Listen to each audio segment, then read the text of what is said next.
Oh, yeah, yeah, Mira.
Give the bottle. I'll give you the whole bottle. If I know what it is. No, you should. Watermelon is there. Yes, there is. Yes. Full bottle for you.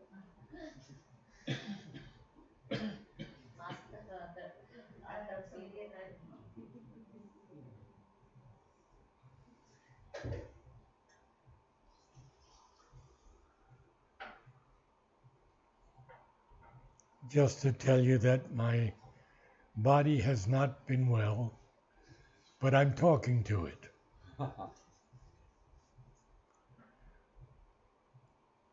Tonight, oh, we're not ready yet. We are ready. We're recording? First started the yes, ma'am. Yeah, started. Okay. We're going to begin this evening with two lines that are so important, extremely important to me all my life. So we have, although consenting to mortal ignorance, we did that last week, his knowledge shared the light ineffable. Now, Sri Aurobindo capitalizes the word light.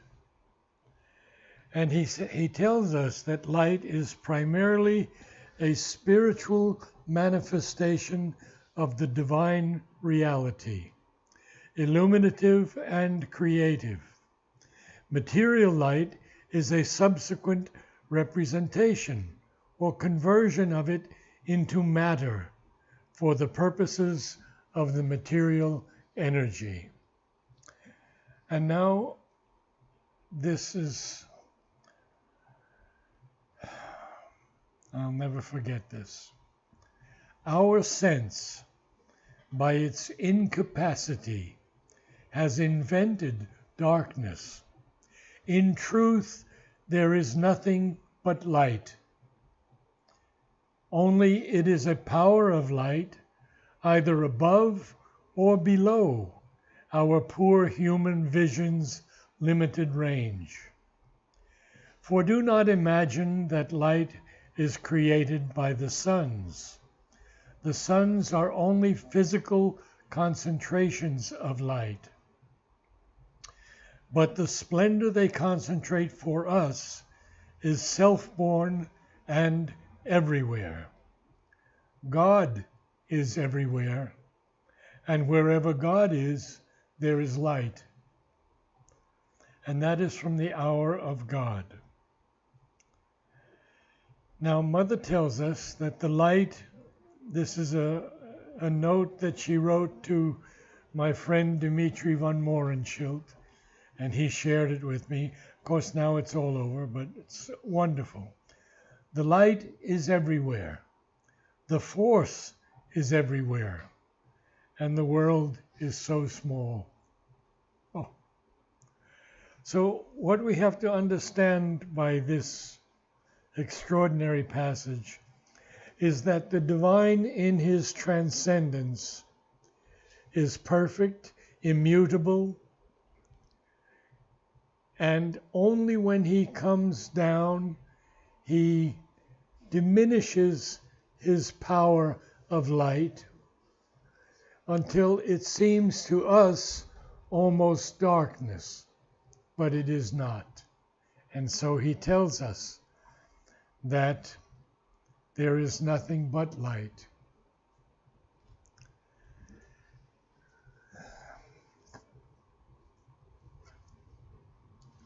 A strength of the original permanence. Note here that he capitalizes the word P of permanence, because it means that it's the property of being able to exist for indefinite duration. Of course, the divine exists for all time. And this earth is not going to collapse or be hit by an asteroid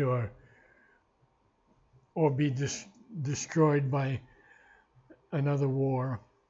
There's no possibility of it, Mother tells us.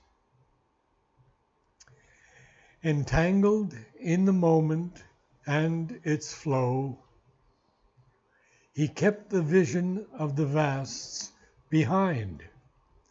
Now, that's very important. Even though the divine comes down into a human body and is entangled to some degree in its flow. And yesterday I talked with Ranga, and he's starting to share all wonderful things with me. So Narad is telling him, why don't you give me poetry? You give Archaka poetry all the time.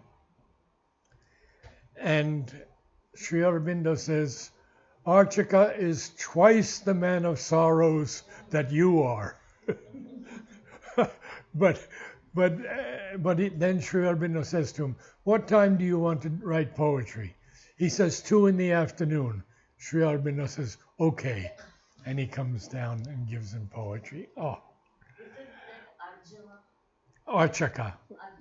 Archaka. Different and Archaka is different. No, he is also a poet. Yeah, unfortunately, Archaka died at 43. Narad, Uma is asking, are you talking Arjava and Archaka? They're two different people or same? Sorry, Arjava. You meant Arjava, not Arjava. Archaka. Yes. Archaka was a Russian guy Yeah. who had many, many spiritual visions. Yeah. And he would constantly meet with Dimitri in Golconda. This is Arjava. Thank you. So not Arjuna, not Archaka, but Arjava. Okay. And this entanglement you're talking about, that's quantum entanglement, right? That's what? Quantum entanglement, which is now the buzzword in science, that this non-duality, we're Yes. all quantumly entangled in Yes. energy. But here I think it means even a little different, a little more than that, because when the divine comes down as the avatar, he still is not free of the human problems, because how else can he solve them? So he's entangled in that whole flow. Is that what you meant? Well, I mean that, but we're not separate. And so No. there's No. no parts and whole, and the divine is there, we're here. None of that is true, even on the physical level. Absolutely. He's in the stone also. That's right. That's The right. stone cannot speak, but it holds the divine consciousness. A power was in him from the unknowable. And Sri Aurobindo gives us a definition of the unknowable. Very brief, but very beautiful, from the Life Divine. The unknowable is something to us supreme, wonderful, and ineffable, which continually formulates itself to our consciousness and continually escapes from the formulation it has made. So he capitalized unknowable here. An archivist of the symbols of the beyond. What is an archivist? Some who preserves, organizes rare records, documents, and he is an archivist of the symbols of the beyond. All of Savitri is in symbols because we couldn't understand it if Sri Aurobindo used the very highest language. So we see all these symbols and we have to try to understand them with our physical minds. A treasurer of superhuman dreams, he bore the stamp of mighty memories and shed their grandiose ray on human life. His days were a long growth to the Supreme. I believe I talked to you about grandiose last week. No? I didn't? Okay, so this is a discussion Amal and I had. And we see that today sometimes grandiose is used in a pejorative sense, such as pertaining to exaggerated belief or claims of one's importance or identity, often manifested by delusions of great wealth, power, or fame, or something that is grand or magnificent, or something that is trying to be impressive but is much too large, making it seem pretentious or overdone. Well, grandiose in Savitri is always massive, vast, huge, never in a negative sense. His days were a long growth to the Supreme. Sri Aurobindo in the synthesis, whoever the recipient, whatever the gift, it is the Supreme, the eternal in things, who receives and accepts it. A very important line now. Even if it be rejected or ignored by the immediate recipient. For the Supreme who transcends the universe is yet here too, however veiled, in us and in the world, and in its happenings. He is there as the omniscient witness and receiver of all our works and their secret master.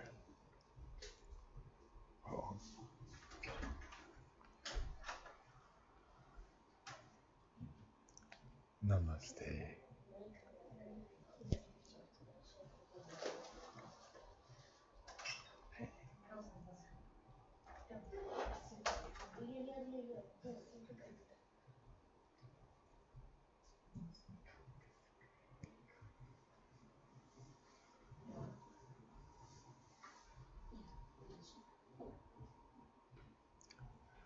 So we begin now this next page of Ashwapati's spiritual journey, the yoga of the king, the yoga of the soul's release.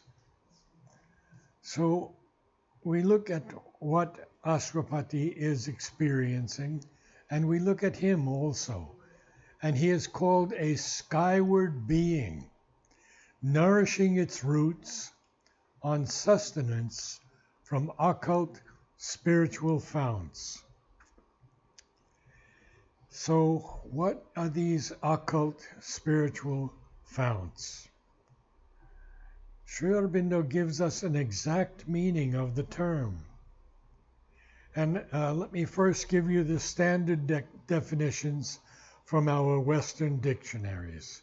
Hidden from view, concealed, beyond the realm of human comprehension, inscrutable, available only to the initiate, secret.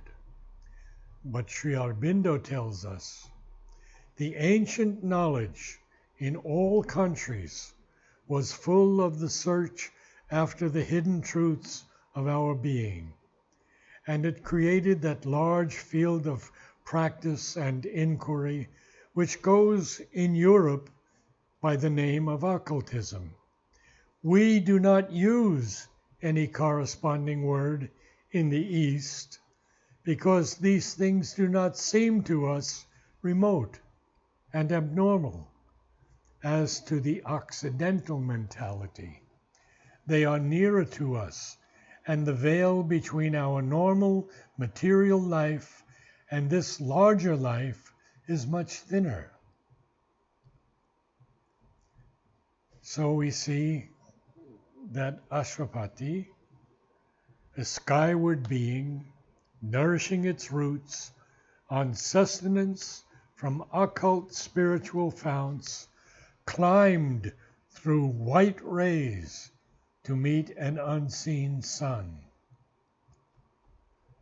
This is a different sun than ours, because it is only a reflection of our sun. And our sun is only a reflection of it, and we will only be able to see this sun when our being is fully purified. His soul lived as eternity's delegate. Whoa, interesting word, delegate. Someone who is authorized to be a representative for someone else.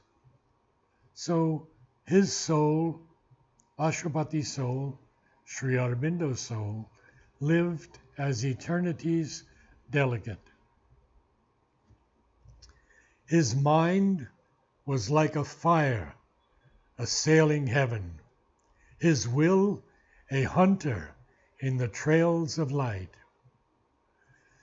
We begin to understand more and more that Ashwapati is a hunter for the divine verities that will bring a new force to earth, a greater and more powerful evolution, able to annihilate the falsehood, greed, and power lust that now predominates. An ocean impulse lifted every breath. Each action left the footprints of a god. We have so many beautiful lines in Savitri about the feet of the divine. I'll read just a few. All nature dumbly calls to her alone to heal with her feet the aching throb of earth and kindle her fire in the closed heart of things. And then when Satyavan first meets Savitri and she's about to come out of her chariot, he says to her, "Descend, O happiness, with thy moon gold feet. Enrich earth's floors, upon whose sleep we lie." Each moment was a beat of puissant wings. Puissant in Savitri is used 11 times, and puissance 17 times. So it simply means having or exerting great power or force. That is puissance or puissant. And that line ends with a full stop, because he wants to continue about himself and Ashwapati. The little plot of our mortality, touched by this tenant from the heights, became a playground of the living infinite. And these are my words. So the earth is a playground for the living infinite. And what have we done to her? Yes, her true purpose is to become divine, and Mother Earth will truly become so through the force and action of the supermental, as it rises in fullness from the earth. And those who will become its collaborators will join in assisting it to return to its beauty.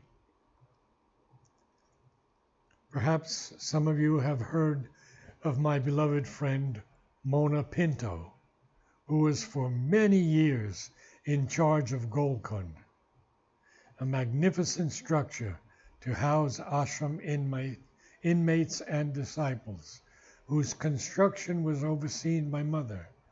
Mona maintained it in perfect condition for more than 50 years, and Mother called her my collaborator. How beautiful.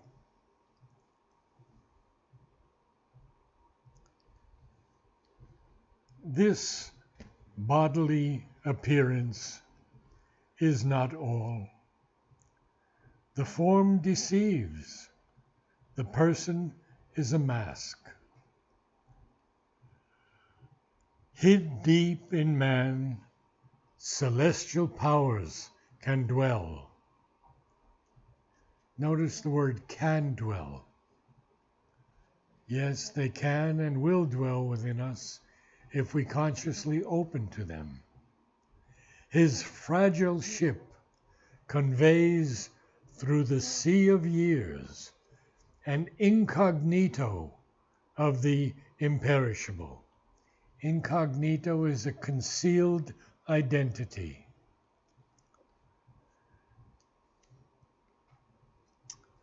So earth is a playground for the living infinite. And we see that this bodily appearance is not everything. Because when the time comes that we can see the soul in each other, we will see that this person, this form, is only a mask. Nothing more than a mask. Yes, we think of ourselves as, I am so-and-so, I am so-and-so, but that is only the form speaking, not the individual. The individual soul is the psychic being that grows with us through every death and birth. A spirit that is a flame of God abides. Now, the next quote is from the passage in Sri Aurobindo and the Transformation of the World, read to Mother by Satprem. This unpublished manuscript would become the first draft of the Adventure of Consciousness. And it goes, nor was it insignificant that fire, Agni, was the core of the Vedic mysteries. Agni, the inner flame, the soul within us. For who can deny that the soul is fire? The innate aspiration drawing man towards the heights. Agni, the ardent will within us that sees always and forever and remembers. Agni, the priest of the sacrifice, the divine worker, the envoy between earth and heaven. That's in the Rig Veda. He is there in the middle of his house. The fathers who have divine vision set him within as a child that is to be born. He is the boy suppressed in the secret cavern. He is as if life and the breath. He is as if life and the breath of our existence. He is as if our eternal child. O Son of the body, O fire, thou art the Son of heaven by the body of the earth. Immortal in mortals. Old and outworn, he grows young again and again. A fiery portion of the wonderful, artist of his own beauty and delight, immortal in our mortal poverty. This sculptor of the forms of the infinite, this screened, unrecognized inhabitant,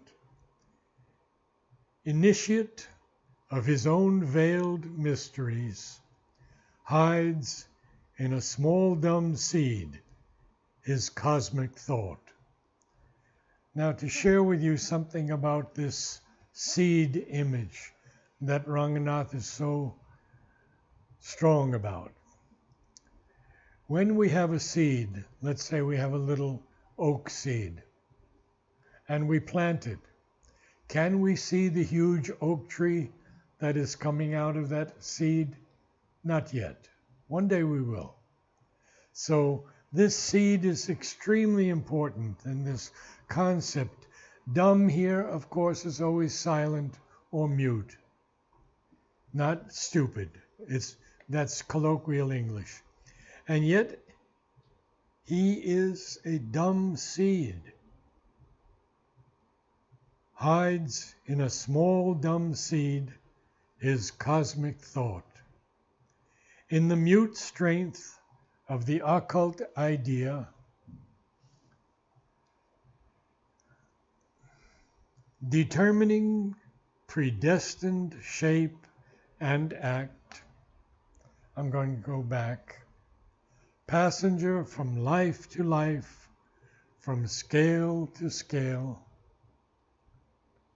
changing his imaged self from form to form, he regards the icon growing by his gaze, and in the worm foresees the coming God.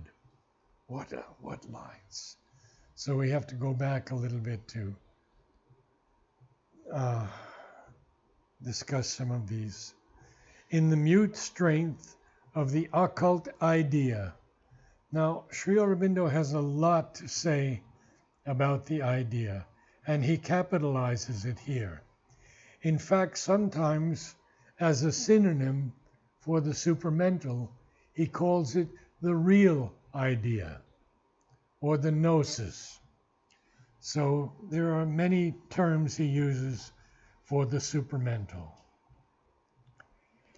The idea is the realization of a truth in consciousness, as the fact is its realization in power, both indispensable, both justified in themselves and in each other, neither warranted in ignoring or despising its complement. The idea is not a reflection of the eternal fact which it so much exceeds. Rather, the fact is only a partial reflection of the idea which has created it. He uses idea 69 times in Savitri, very often capitalized. Determining predestined shape and act. The word predestined is confusing to many people, and some say that if all is predestined, why do we have to do anything if everything is already determined? So here we must go again to Sri Aurobindo and Mother. The dictionary defines the word as destined or appointed beforehand, foreordained, fated. But Sri Aurobindo writes on karma and rebirth the following. I am a persistent being who pursue my evolution within the persistent being of the world. I have evolved my human birth, and I help constantly in the human evolution. I have created by my past karma my own conditions and my relations with the life of others and the general karma. That shapes my heredity, my environment, my affinities, my connections, my material, my opportunities and obstacles. A part of my predestined powers and results, not arbitrarily predestined, but predetermined by my own stage of nature and past action. And on this groundwork, I build new karma and farther strengthen or subtleize my power of natural being. Enlarge experience, go on with my soul evolution. So we see that everything is not predestined, but predetermined. So we are predetermined in our psychic being or in our soul that is above and that does not manifest to become divine, to become supermental. And it doesn't matter how long it takes. How many births and deaths doesn't matter at all. And here from Mother, there's something very important.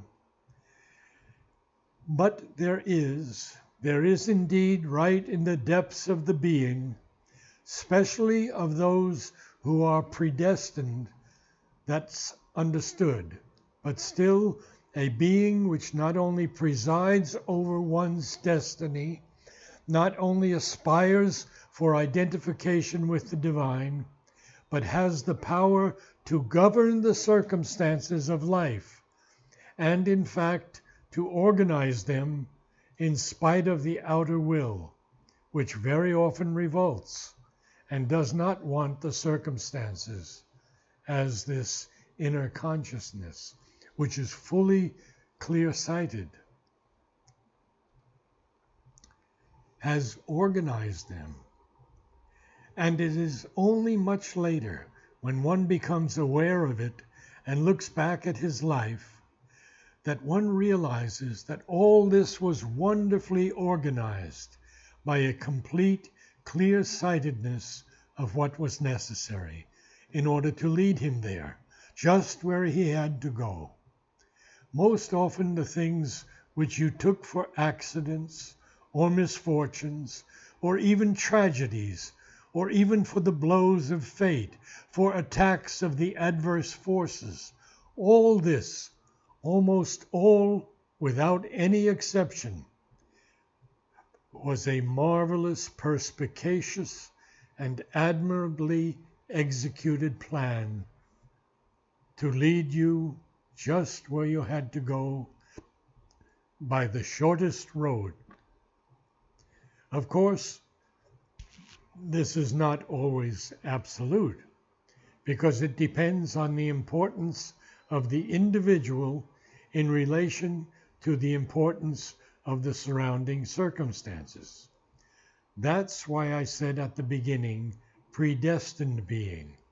What I mean by predestined is a being who has come down upon earth to accomplish a precise mission, and who, naturally, will be helped in the accomplishment of this mission.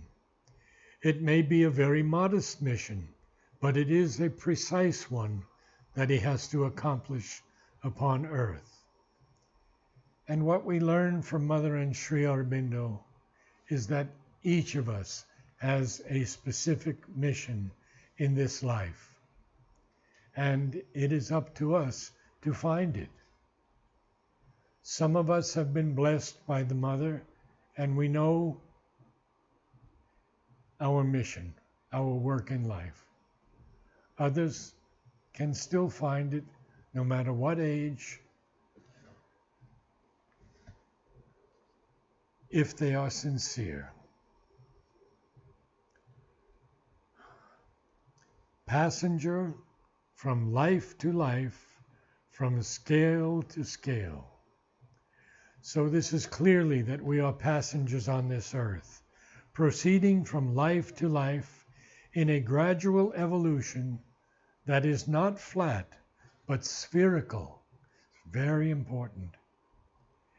Each time we take birth, we move ahead on the evolutionary spiral, changing his imaged self from form to form. And this is a very interesting thing, and I'll go into it a little bit. We do change from form to form. Sri Aurobindo says, usually not in the sex. If we were born as a woman, then we usually continue to be a woman in future births. There are exceptions. But he tells us that even in the worm, God is evolving. And the icon. Now, the icon is defined as an image, a representation. When I was young and was brought into the Russian Orthodox Church, no statues were allowed because it was considered that no statue could represent God. So there were icons, beautiful icons. And now we learn that the icon, the representation of what we yet must become, is growing by our gaze, the light of the divine within us. At last, the traveler in the paths of time arrives on the frontiers of eternity. I think probably we'll stop here for tonight. Would someone read the entire passage? You can try? No? Who will try?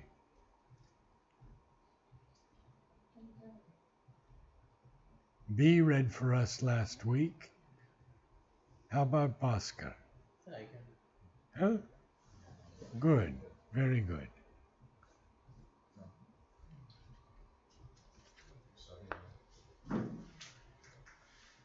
Ignorance, mortal ignorance, impermanence, sorry, permanence, not capabilities, uh,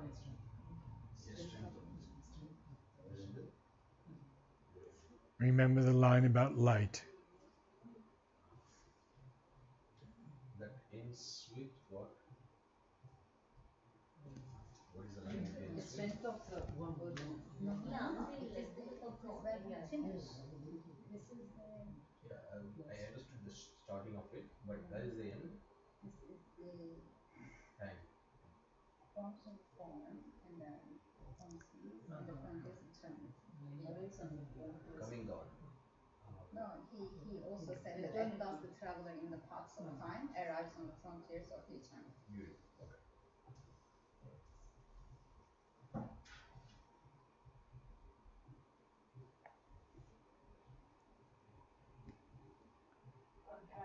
Although consenting to mortal ignorance, his knowledge shared the light ineffable. A strength of the original permanence, entangled in the moment and its flow, he kept the vision of the vast behind. A power was in him from the unknowable, an archivist of the symbols of the beyond, a treasurer of superhuman dreams. He bore the stamp of mighty memories and shed their grandiose ray on human life.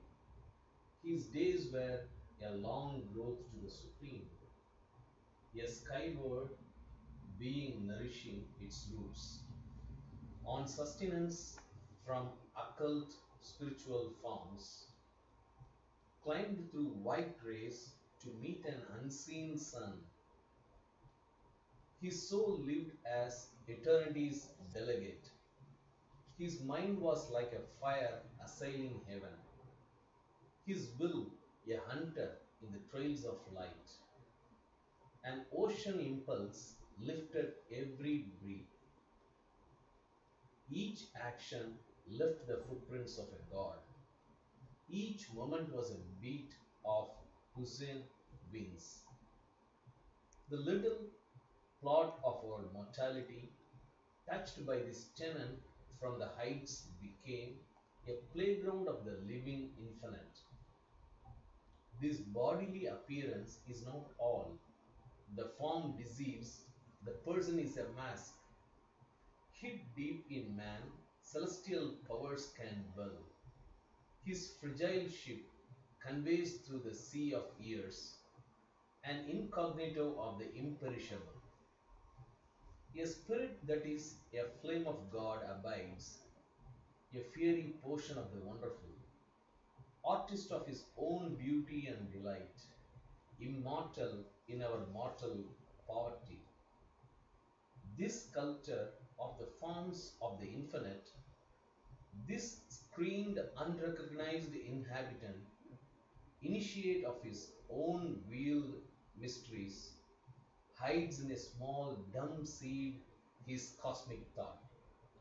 In the mute strength of the occult idea, determining predestined shape and act, passenger from life to life, from scale to scale, changing his imaged self from form to form. He regards the icon growth by his gaze, and in the born foresees the coming of God, foresees the coming God. At last, the traveler in the paths of time arrives on the frontiers of eternity.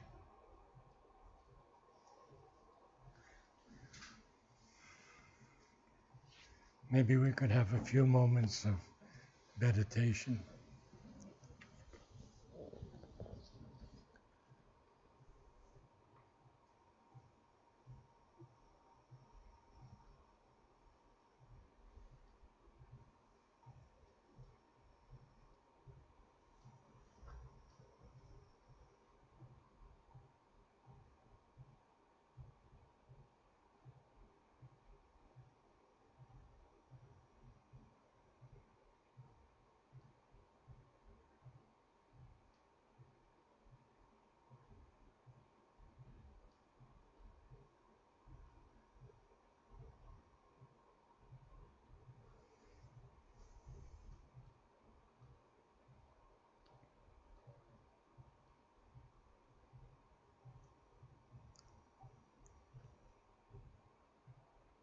Om, Om, Om.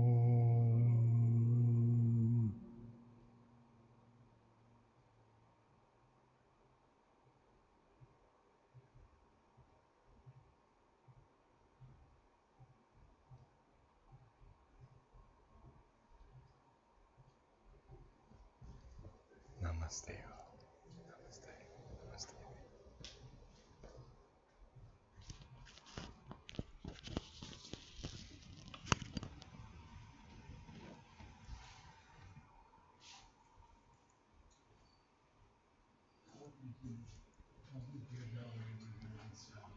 Yes, I know it's a long time, but today I have to, yeah, Mother bless and sometime Uma person. I have been first time I